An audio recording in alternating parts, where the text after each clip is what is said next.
Hello everyone. मैं आप सभी का इस चैनल के ऊपर स्वागत करता हूं। सो फ्रेंड्स, आज मैं इम्पोर्टेंट टॉपिक जो हमारा इलेक्ट्रिकल मशीन का डीसी जनरेटर है, उस टॉपिक को लेकर आया हूं। और आज हम इस टॉपिक के जितने भी कॉन्सेप्ट हैं, उन सभी कॉन्सेप्टों का हम स्टेप बाय स्टेप उसको हम रीड करेंगे और साथ में उसको हम समझेंगे कि आने वाले जितने भी एग्जाम हैं उनके लिए हमारे लिए बहुत ही हेल्पफुल रहेगा। और हम एक सिंपल लैंग्वेज में उसको हम पढ़ेंगे और साधारण तरीके से समझने की कोशिश करेंगे। तो आइए आज के वीडियो को स्टार्ट करते हैं। डीसी जनरेटर होता क्या है? तो डीसी जनरेटर क्या करता है? यांत्रिक ऊर्जा को विद्युत ऊर्जा में परिवर्तित करता है। क्या करता है? जो हमारे पास मैकेनिकल एनर्जी है उसको इलेक्ट्रिकल एनर्जी में चेंज करता है। और ये फेराडे के विद्युत चुंबकीय प्रेरण के सिद्धांत पर काम करता है। किसके ऊपर काम करता है? फेराडे के विद्युत चुंबकीय प्रेरण के सिद्धांत के ऊपर काम करता है। अब इसके हम संरचना कंस्ट्रक्शन की अगर बात करते हैं तो इसकी संरचना क्या रहती है? सबसे पहले हम उसको देखेंगे तो क्या रहेगा? योग रहेगा ऊपर। जैसा आप एक जनरेटर या एक मोटर को देखा होगा, वो क्या बना रहती है? एक उसके ऊपर एक योग बना रहता है जो इंटरनल सारे पार्ट्स को प्रोटेक्ट करके रखता है। क्या क्या? जैसे फील्ड वाइंडिंग होगा, इंटरपोल हो गया, इन सभी को क्या करेगा? प्रोटेक्ट करके रखेगा। योग डीसी जनरेटर में फील्ड वाइंडिंग, इंटरपोल के लिए एक बेस का काम करेगा और जो फ्लक्स के लिए एक रास्ता प्रदान करेगा। तो क्या करेगा? जब हमारा पोल से वाइंडिंग हम उसको लपेटेंगे और उसके ऊपर जब हम सप्लाई देंगे तो क्या होगा? फ्लक्स प्रोड्यूस होगा और वही फ्लक्स को क्या करेगा? वो उस पाथ से होकर प्रवाहित होने देगा। ठीक है। अब छोटी मशीन के लिए जो हमारे पास योक बना रहता है, कास्ट आयरन का बनाया जाता है, लेकिन बड़ी मशीन कास्ट स्टील का बनाया जाता है। इसको ध्यान रखना आप। इंपॉर्टेंट ये हमारे पास है कि जो बड़ी मशीन रहती है उसको कास्ट आयरन का बनाया जाता है और जो छोटी मशीन रहती है उसको स्टील की बनाया जाता है। ठीक है, स्टील के चादरों की बनाए जाते हैं। अब हम बात करते हैं magnetic pole core and pole शू। ठीक है, मैग्नेटिक पोल कोर क्या होता है? पोल क्या है कि हम योग के साथ उसको कनेक्ट करते हैं बोल्ट के द्वारा।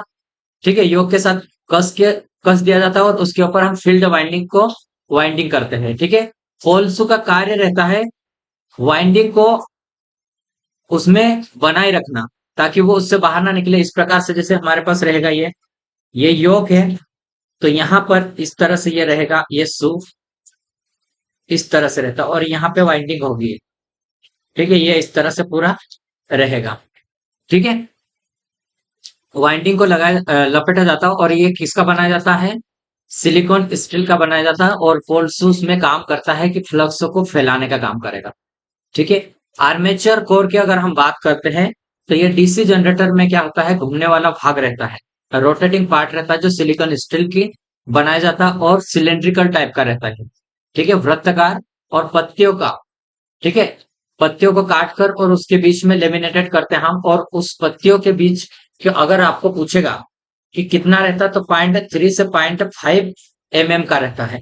ये सिलिकॉन स्टील की पत्ती बनाई जाती है। ठीक है, आर्मेचर वाइंडिंग करने के लिए हम इसके ऊपर करेंगे। ठीक है, आर्मेचर वाइंडिंग खांचे बनाए जाते हैं इसके ऊपर और उसके ऊपर वाइंडिंग करेंगे इस पर।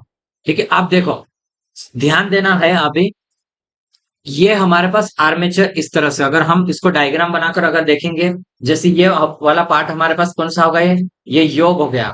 ठीक है, ये कास्ट आयरन छोटी मशीन का बनाया जाता है, फेब्रिकेटेड बड़ी मशीन के लिए बनाया जाता है। ठीक है, और ये हमारे पास पोल है ये। ठीक है, ये हमारे पास पोल है फी। ठीक है, यहां तक, और यहां से इतना जो भाग रहता है इसका, ठीक है, इसको हम बोलेंगे, इसको पोलसू बोलते हैं। क्या बोलेंगे? पोलसू। जैसे यहाँ पे ये लिख के शो किया है, लेमिनेटेड सिलिकॉन स्टील का बनाया जाता है, इसको ध्यान देना। ठीक है, और जो पोल रहता है कास्ट आयरन का बनाया जाता है पोल।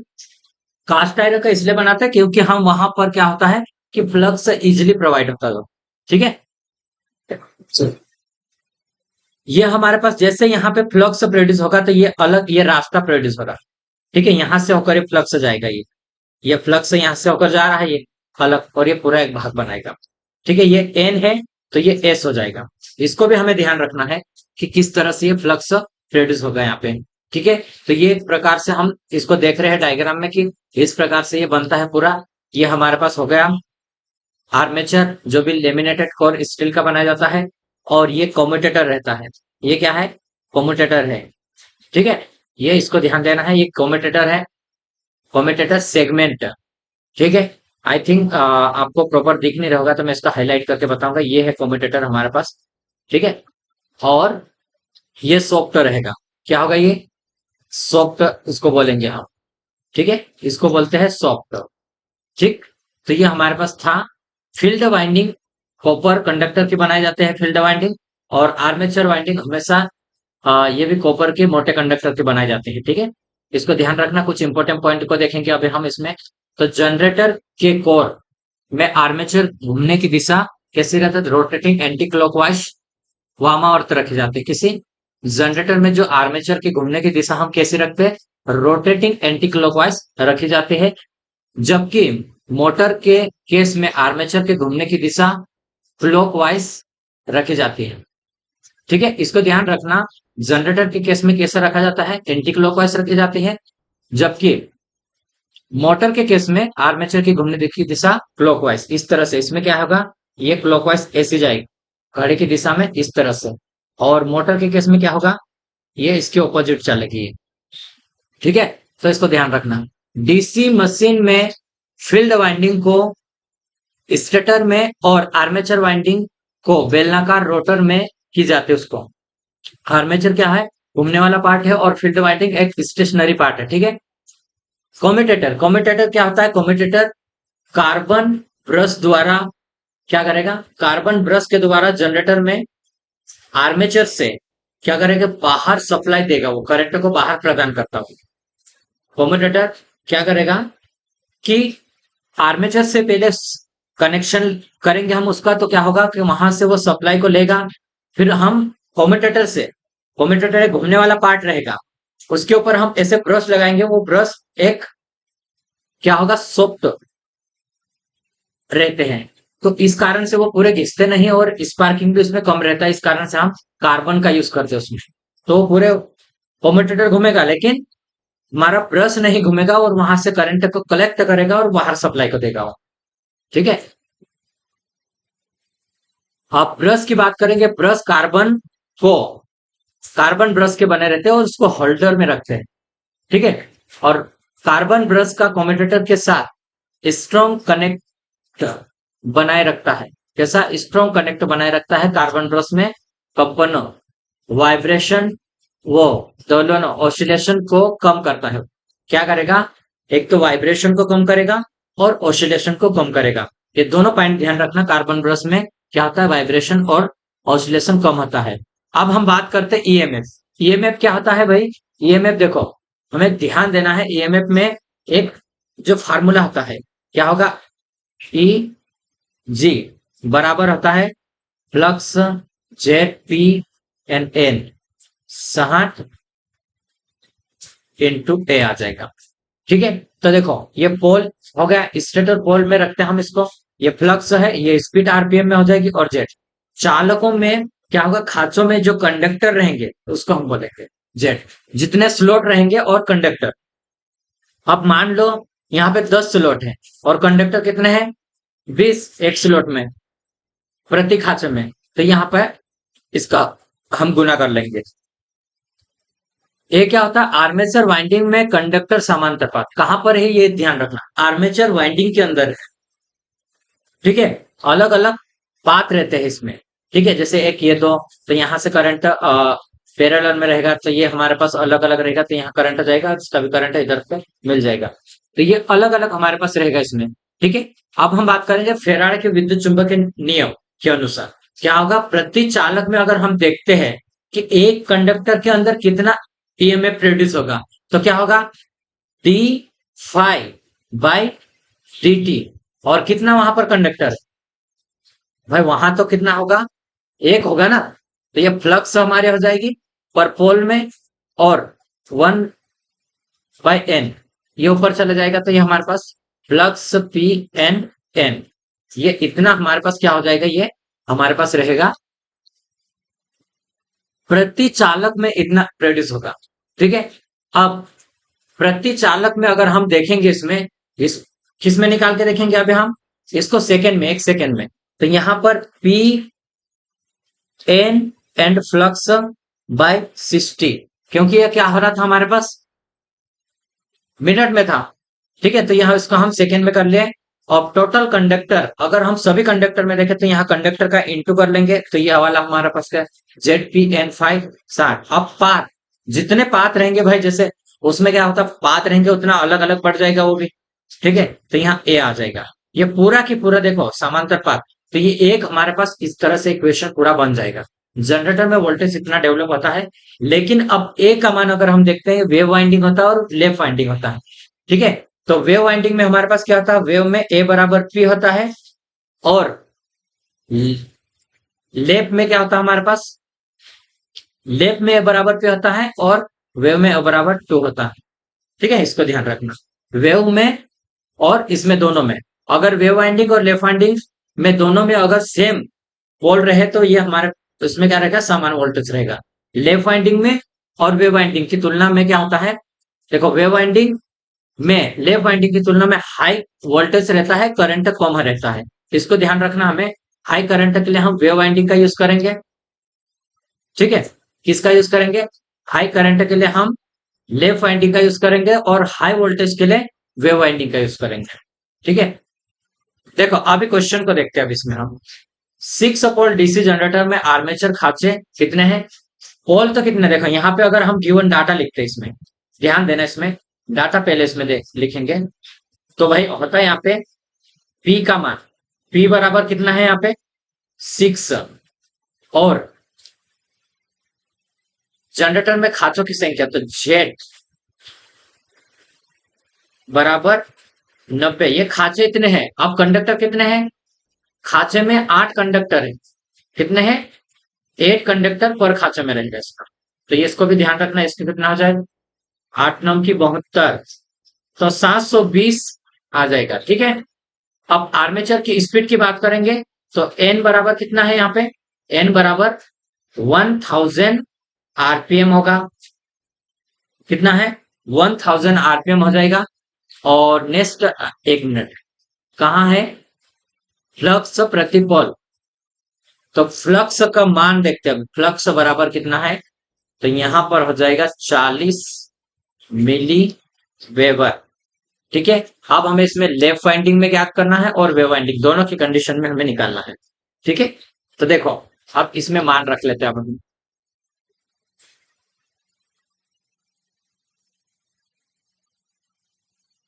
तो इसमें मान रखेंगे। देखो ये वाला तो हमारे पास ठीक है। अब फर्स्ट वाला क्या है? लेफ्ट वाइंडिंग में निकालने के लिए हमारे पास लेफ्ट वाइंडिंग में होता क्या है कि ए बराबर होता है पी। इसमें मान रख लो आप इसमें। तो यहाँ पे देखो फ्लक्स का मान 40 इंटू मिलियन वेबर में था, तो इसको 3 कर देंगे। ठीक है, वेबर में कर लिए। इंटू में करो आप, 720 कंडक्टर है। ठीक है, और 1000 आरपीएम पे चल रहा है ये। ठीक है, और पोल की संख्या 6 है। बटे में इसके 60 गुणित ए बराबर पी होता, पोल 6 है तो 6 रहेगा। 6 से ये 6 कट जाएगा। ठीक है, अब ये 3 जीरो से यहाँ पर 3 जीरो गया, 1 जीरो से ये 1 जीरो गया, और 6 से इसको काटे, 6 कम 6, 6 दूनी 12, 12। ठीक है, तो यहाँ पर इतना टोटल कट गया 40। तो यहाँ पे 40 इंटू 12 कर लो, यहाँ पे आ जाएगा ये आंसर इसका। 12 एक बार, 12 चौदह, 12 13 36, 12 चौक 48। तो ये 400 कितना आ रहा है? 480 वोल्ट। ये इधर की साइड मैंने लिखा है इसको। ठीक है, 480 वोल्ट। ठीक है, नेक्स्ट देखो अभी। नेक्स्ट भी हमारे पास इसी प्रकार आएगा। देखो ईजी का मान हमें निकालना रहेगा। किसका? ईजी का मान निकालना है। अब देखो इसमें भी कहा, इसमें कुछ भी चेंजेस नहीं। वेव वाइंडिंग में क्या होता है? ए बराबर होता है 2। तो जहां पर यहां पर क्या रखना है? 2 रखना है, वहां 6 रखना है। बाकी कुछ भी चेंज नहीं होगा। ठीक है, तो इसका मान आ जाएगा। देखो यहाँ पे देखो ये वाला, ये कैसा आया? देखो मैं आपको यहाँ पे बताता हूँ। सारा यहाँ पे डाटा लिख लेता एक बार। सबसे पहले फ्लक्स का मान कितना था? 40 इंटू, अगर हम उसको वेबर में कन्वर्ट करेंगे तो 10 की घात -3 इंटू करा हम 1000 आरपीएम था। पोल 6 थे और कंडक्टर 720, ठीक है। और 60 इंटू 2 कर लीजिए आप यहाँ पे, ठीक है। ए का मान 2 रखा अपन। अब देखो यहाँ पे 30 से क्या होगा, ये 30 से ये 30 कट जाएगा, ठीक है। अब 10 से ये 10 कटा, और ये 6 से ये 6 कट जाएगा, और 2 से ये 2 बार में कट जाएगा, ठीक है। 720 यहाँ पे देखो 720 इंटू 2 कर लो, ठीक है। तो यहाँ क्या होगा, 2 2 दूनी 4, 7 दूनी 14, 1440 वेव वाइंडिंग में इतनी। आप आपको देखो न्यूमेरिकल करके मैंने आपको समझा दिया कि वेव वाइंडिंग में क्या होता है, करंट तो कम रहता है लेकिन वोल्टेज ज्यादा रहता है, ठीक है। यहाँ पे ध्यान रखना, वेव वाइंडिंग की बात कर रहा हूं मैं। वेव वाइंडिंग में क्या है, वेव वाइंडिंग में करंट कैसा रहेगा, कम, और जो वोल्टेज रहेगा वो अधिक रहता है, ठीक है। ये बहुत इंपॉर्टेंट है, आपको कई बार इसके क्वेश्चन पूछे गए, ठीक है।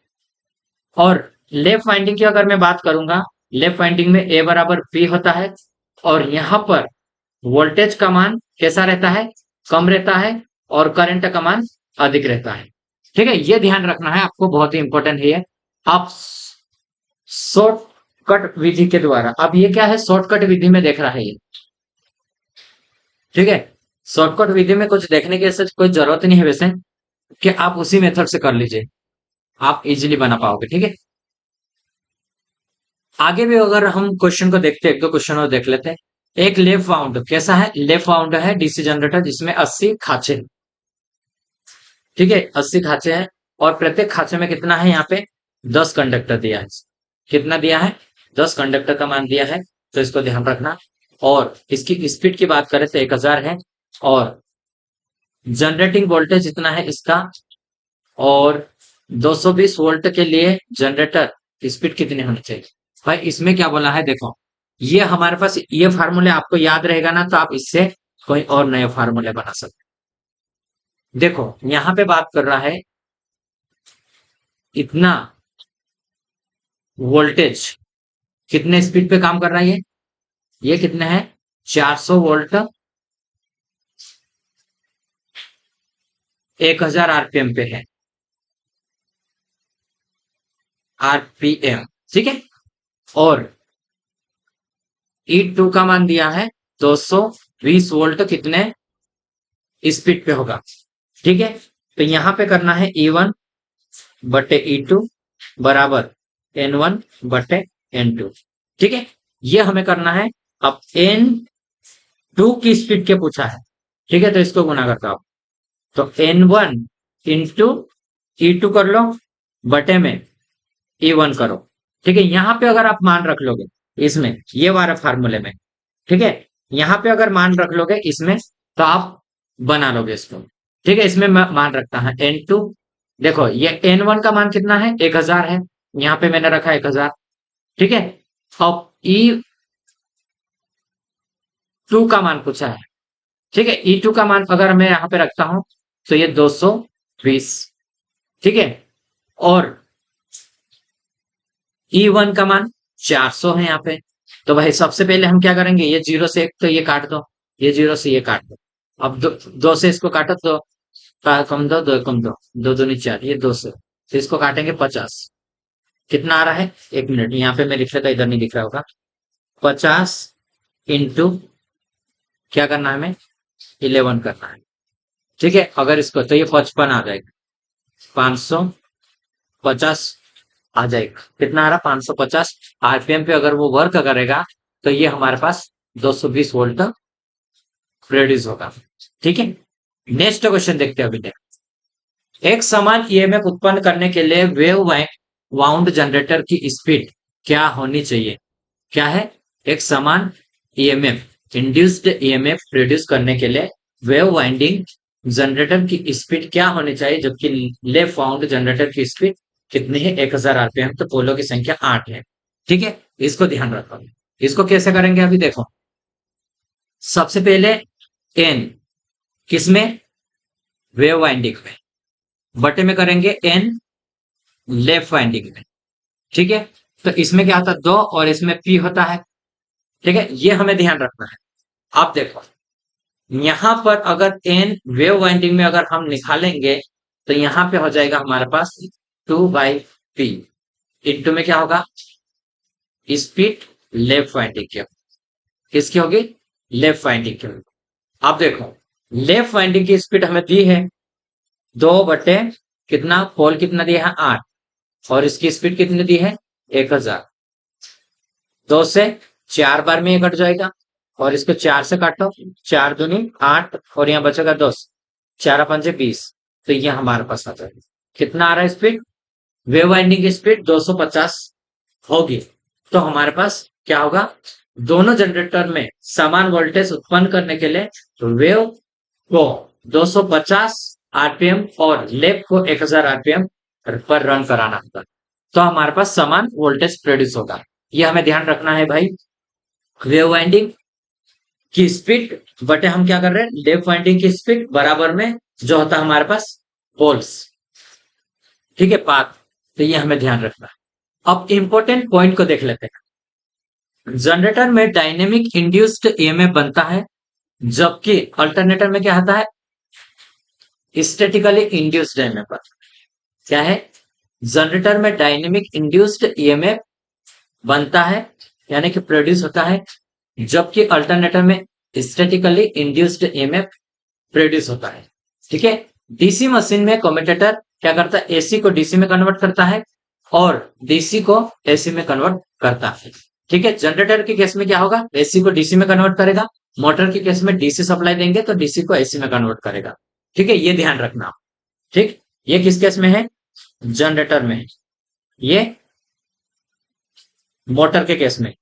ठीक है, डीसी जनरेटर में कम्यूटेटर क्या करेगा, एसी को डीसी में बदलता और वो रेक्टिफायर के रूप में काम करता, और मोटर केस में एक इन्वर्टर की तरह डीसी को एसी में कन्वर्ट करता है ये। ठीक है, अब ये है इंपॉर्टेंट हमारे पास, क्या था, स्पीड के अकॉर्डिंग हमने वहां पे स्पीड देखा था, क्या था, एन वेव वाइंडिंग की स्पीड और एन लेफ्ट वाइंडिंग की स्पीड बराबर P/2 था। ठीक है, क्या था इसमें, एक मिनट, 2/P, 2/P होगा, लेकिन इसका ऑपोजिट यहाँ पे होगा P/2। ठीक है, जहां पोलो की संख्या और ईएमएफ होती है, ये वाला एक, ये और ये बहुत ही इंपॉर्टेंट है, इसको ध्यान रखना। P/2 जब वोल्टेज के केस में होगा और इसमें होगा तो क्या होगा हमारे पास, ये हो जाएगा हमारे पास, कौन सा होगा, स्पीड के केस में होगा। ये दोनों फार्मूला क्या होगा, प्रयोग होंगे अन्य सभी कॉन्सेप्ट होंगे। ठीक है, अब देखो वेव वाइंडिंग की अगर हम बात करते हैं, वेव वाइंडिंग में क्या होता है, दो होते हैं, दो वेव वाइंडिंग में ए बराबर क्या रहता है, 2 रहता है। ठीक है, ये मैं ए बराबर लिखा, तो देखो ये दो वाइंडिंग ऐसी रहती है, ये पैरेलल में जुड़ी रहती है, तो दो भागों में करंट बहता है इसमें। ठीक है, कितने भागों में जा रहा है, यहाँ पे ये दो भागों में जा रहा है, तो जो कंडक्टर रहेगा वो आधा आधा बढ़ जाएगा इसमें, केवल 2 पैरेलल भाग। लेकिन लेफ्ट वाइंडिंग में देखो 1 2 3 एंड 4, ये 4 अलग अलग भागों में बढ़ गया। ठीक है, तो 4 हम पोल बोलेंगे, 4 पोल रहेगा और 4 पैरेलल पाथ भी रहेगा इसमें, और पैरेलल पाथ। ठीक है, कितने हैं, 4 पैरेलल पाथ हो गए यहाँ पे। आगे हम बात करते हैं डीसी जनरेटर की तुलनात्मक सर्किट अलग अलग बनाएंगे हम। ठीक है, जैसे कि ये कौन सा है, सीरीज जनरेटर, क्या हो गया हमारे पास, सीरीज जनरेटर। तो सीरीज जनरेटर में ही हमारे पास एक, केवल हम इसमें सर्किट जैसे सीरीज जनरेटर जैसा है, फील्ड वाइंडिंग जब इसमें सीरीज में रहती है तो उसको सीरीज बोलेंगे। यहाँ इतना ये भाग है, ये हमारे पास कौन सा हो जाएगा, लोड वाला, और यहाँ पे जनरेटर वाला, यहाँ पे वोल्टेज उत्पन्न होता है। ठीक है, तो यहाँ पे जो उत्पन्न होगा इसको इजी बोलेंगे हम। ठीक है, जनरेटिंग वोल्टेज। आप यहाँ पे देखो, यहाँ टर्मिनल पर वोल्टेज आएगा, वी होगा, प्लस करेंगे यहाँ कुछ ना कुछ तो वोल्टेज ड्रॉप होगा ना, इसमें क्या होगा, इसमें वोल्टेज ड्रॉप होगा, तो आर्मेचर करंट और आर्मेचर रेजिस्टेंस के कारण ही वोल्टेज ड्रॉप होगा यहाँ पे। तो ये हमारे पास जितना वोल्टेज उत्पन्न होता है ये फार्मूला है हमारे पास एक। ठीक है, अब हम देखेंगे इसके टाइप्स को। ठीक है, जनरेटर के टाइप को देख लेते हैं आप। ठीक है, सेपरेटली एक्साइटेड जनरेटर। अब इसके नाम से पता चल रहा एक सेपरेट किसका यूज कर रहे हैं हम, एक्साइटेशन के लिए एक सेपरेट जनरेटर का यूज करेंगे। क्या होता है, फ्लक्स ऑफ प्रोड्यूस करने के लिए एक सेपरेट हम यूज करते हैं। जैसे ये हमारे पास वाइंडिंग है, ये वाली, इसको हम सप्लाई दे रहे, अलग से सप्लाई दे देगी। ठीक है, फील्ड करंट है ये वाला, तो ये हमारे पास फील्ड करंट निकालना है, तो इसने निकाला भी यहाँ पे फील्ड करंट बराबर वी एफ बटे आर एफ, जो कि हमारा फ्लक्स का रेजिस्टेंस और फ्लक्स में जो वोल्टेज जा रही है। ठीक है, तो ये हमें ध्यान देना है कि कितना हम दे रहे हो। देखो, सीरीज में तो हम बात नहीं कर रहे, इसमें क्या है, पहले सेपरेटली एक्साइटेड, तो सेपरेटली एक्साइटेड में यहाँ पे वोल्टेज उत्पन्न होगा, तो ये इजी में होगा। ठीक है, अब यहाँ पे वोल्टेज ड्रॉप होगा, टर्मिनल वोल्टेज ये प्लस करा अपन ने यहाँ आर्मेचर का वोल्टेज, प्लस करेंगे हम वीबी ब्रश ड्रॉप, हमेशा हम दो लेते हैं ब्रश ड्रॉप ये। ठीक है, इसको भी ध्यान रखना इसके अकॉर्डिंग। ठीक है, अब इसको हम अलग अलग, जैसे ये वाला हमारे पास एक फार्मूला बना, तो इसको भी बना सकते हैं। इसके v का मान निकालेंगे तो Eg minus I A R A minus V B हो जाएगी, वोल्ट में आएगा। ठीक है, तो इसको ध्यान रखना, ई जी बराबर क्या होता है 5 ZPN। यहां पर ये भी लागू होता है जो हमने पहले इसको पढ़ा, उस ये वाला, इसको ध्यान देना। अब देखो, सीरीज में हमेशा ध्यान रखना कि भाई जो फ्लक्स ये कैसा रहता है, यहाँ पे जो करंट आएगी ना, ये करंट से ही डायरेक्ट यहाँ पे फ्लक्स उत्पन्न होगा इसका। ठीक है,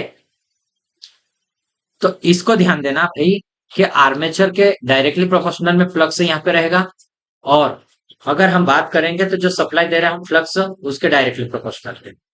ठीक है, यानी कि फील्ड फ्लक्स को अगर हम बढ़ाते हैं उसकी करंट को, तो फ्लक्स बढ़ेगा, फ्लक्स बढ़ने पे हमारे पास वोल्टेज भी बढ़ेगा। ठीक है, वार्ड लियोनार्ड प्रणाली में इसका हम यूज करते हैं, कहां पर, वार्ड लियोनार्ड सिस्टम में हम सेपरेटली एक्साइटेड जनरेटर का यूज करते हैं।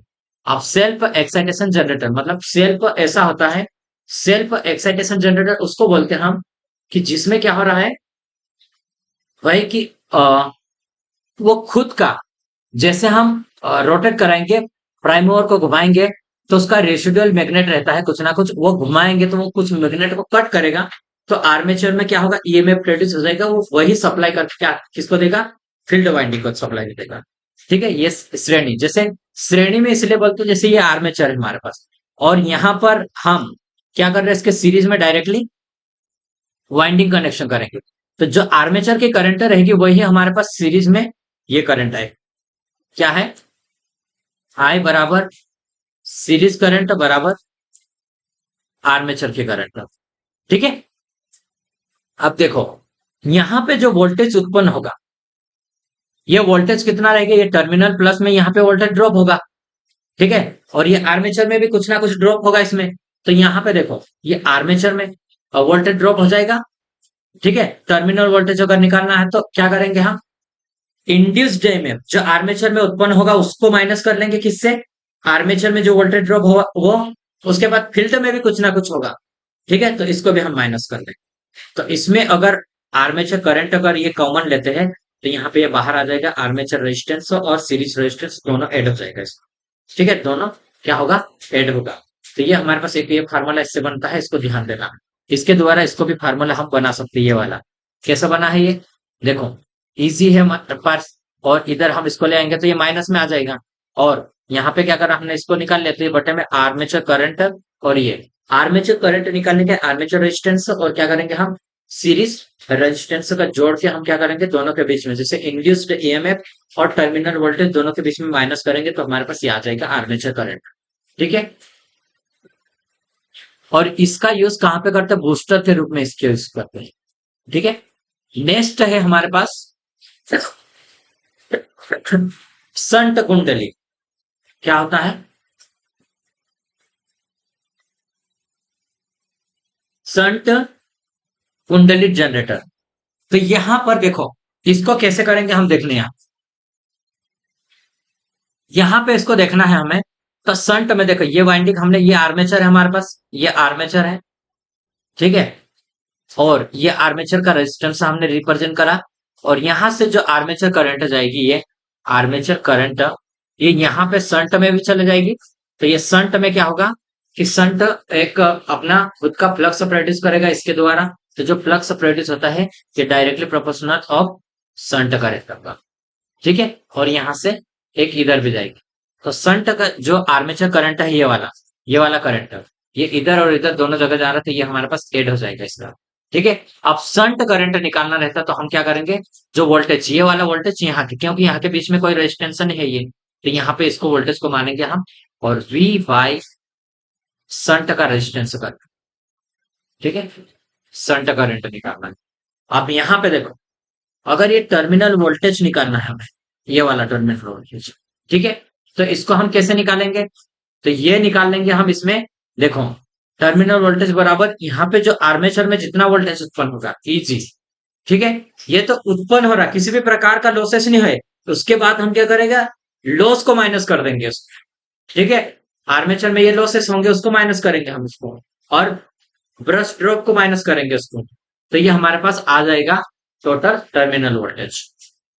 ठीक है, और इसका यूज बैटरी चार्जिंग में और निम्न डिस्ट्रीब्यूशन सिस्टम में हम इसका यूज करते हैं, जैसे लाइट पावर के लिए हम इसका यूज करते हैं।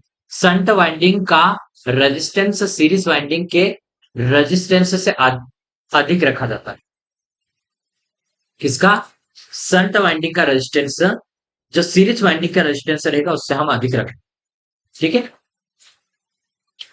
और जब सीरीज वाइंडिंग का फ्लक्स क्या होगा, सीरीज वाइंडिंग का फ्लक्स संट वाइंडिंग का फ्लक्स एक दूसरे के विपरीत बनते हैं। कैसे एक दूसरे के विपरीत बनते हैं, वो मेन फील्ड फ्लक्स को कम करते हैं। ठीक है, क्या करते हैं, ये कम करते हैं, मेन फील्ड फ्लक्स को कम कर देते हैं। और क्या करता है, इसको संट जनरेटर कहलाता है।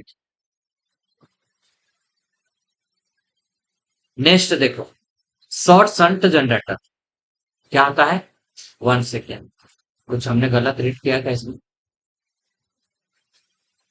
यहां पे देखना है। जब सीरीज वाइंडिंग का फ्लक्स संट वाइंडिंग का फ्लक्स एक दूसरे के विपरीत बनते हैं तो उसको मेन फ्लक्स को हम कम कर देता और इसको डिफरेंशियल जनरेटर बोलेंगे। और शॉर्ट संटर, जैसे शॉर्ट संटर रहता है, तो शॉर्ट संटर क्यों बोल रहे हैं, लॉन्ग संटर भी हम देखेंगे। तो इसमें यह रहता है कि भाई अगर इसको हम यहां से अगर कनेक्शन देते तो ये लॉन्ग हो जाता है, लेकिन हम इसको क्या कर रहे हैं, यहां से दे रहे हैं, और इसको ये वाली फ्लक्स जो सीरीज में रहते हैं लोड के सीरीज में, उसको हम बाईपास कर रहे हैं। ठीक है, इसको साइड से रख रहे हैं। तो आर्मेचर के संट तो शॉर्ट संट में है, पूरा संट नहीं है इस कारण से। ठीक है, अब देखो इसमें यहां पर ध्यान देना है। अब हमारे पास ये लोड करंट ये किसके बराबर, सीरीज करंट के बराबर है। ठीक है, ये लोड कर्व में मैं इससे सीरीज करंट किसके बराबर में है, लोड करंट के बराबर। ठीक है, और संट का अगर हम करंट निकालना है, संट में करंट अगर निकालेंगे तो हम क्या करेंगे, ये टर्मिनल वोल्टेज देखें, यहाँ रेजिस्टेंस तो रहेगा कुछ ना कुछ। ठीक है, तो यहाँ पे ये वोल्टेज इसको ऐड करेंगे, हम यहाँ का वोल्टेज निकालना है। ठीक है, यहाँ का वोल्टेज निकालने के लिए क्या करेंगे, ये वोल्टेज को हम पहले ऐड कर लेंगे, और यहाँ पे वोल्टेज ड्रॉप होगा। ठीक है, क्या होगा, आई और सीरीज का रेजिस्टेंस बटे में हम कर देंगे आर्मेचर का, ये संट का रेजिस्टेंस। ठीक है, तो ये आ जाएगा हमारे पास, क्या आएगा, ये हमारे पास आ जाएगा करंट, संट का करंट, ये वाला करंट आ जाएगा। ठीक है, वोल्टेज प्लस क्या होगा, सीरीज करंट और सीरीज रेजिस्टेंस, यहाँ पे जो भी होगा वोल्टेज ड्रॉप, तो यहाँ का वोल्टेज यहाँ का, तो ये यहाँ का आ जाएगा। ठीक है, इसको ध्यान रखना, और यहाँ का रेजिस्टेंस संट का होगा ये। ठीक है, अब ये हो जाएगा। उसके बाद हम देखेंगे यहाँ का करंट आ जाएगा इससे। अब अगर हमें इंड्यूस्ड ईएमएफ निकालना है, तो इंड्यूस्ड ईएमएफ क्या होगा, यहाँ पे वोल्टेज होगा आर्मेचर में कुछ ना कुछ ड्रॉप। ठीक है, यहाँ पे ड्रॉप हो जाएगा, वोल्टेज ये है, और सीरीज में ड्रॉप होगा, तो ये दोनों यहाँ का ड्रॉप, यहाँ का ड्रॉप, और इसको पूरे ऐड कर देंगे तो हमारे पास इंड्यूस्ड ईएमएफ आ जाएगा। ठीक है, सभी जनरेटर में ब्रश ड्रॉप कितना मानते हैं हम, 2 वोल्ट का मानते हैं, तो ये हमें ध्यान रखना है। ठीक है,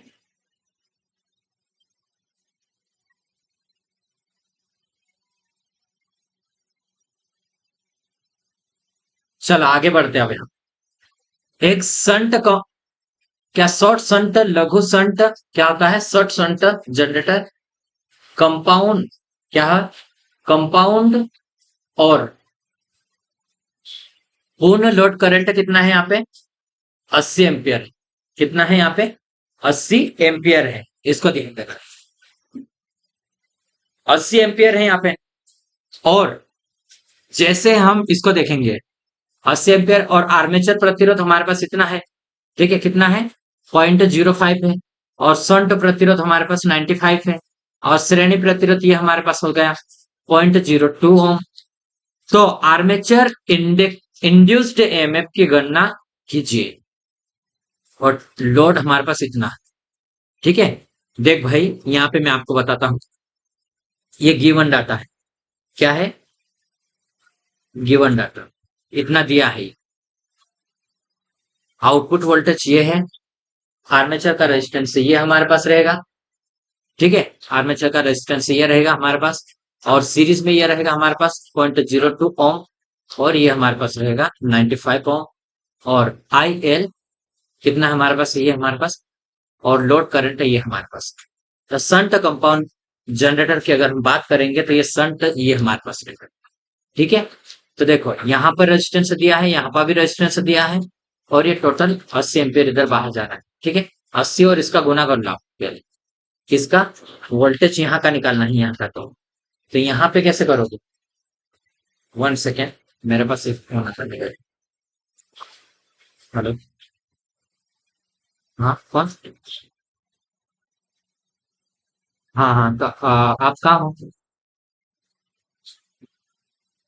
ठीक है ठीक है, ओके, मैं आता हूँ। मैं 1 मिनट से अभी रिटर्न दूसरा लेता हूँ, कुछ इंपॉर्टेंट है कॉल।